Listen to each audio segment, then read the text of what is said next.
Goeiemôre en baie welkom hier saam met ons by Die Woord, ons oggendoordenkings tyd saam.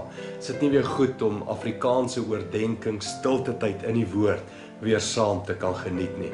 Ek wil vanoggend met jou praat oor 'n baie belangrike waarheid. En dit is dat God jou ken, jou persoonlik ken. Ons sien dit hier in Psalm 139.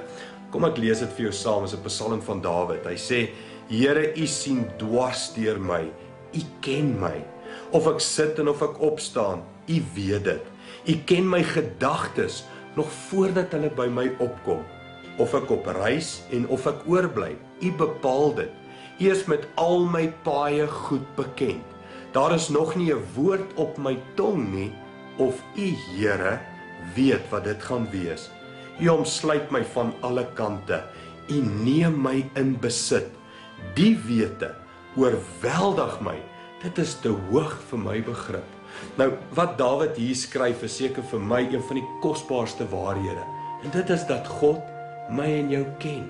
Hy weet alles van ons. Hy weet nog voordat ek iets dink, wat ek gaan dink. Hy weet voordat ek iets gaan sê, wat ek gaan sê.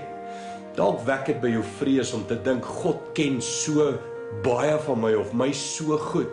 Maar dit moet jou eintlik laat veilig voel, dat 'n Vader jou so goed ken.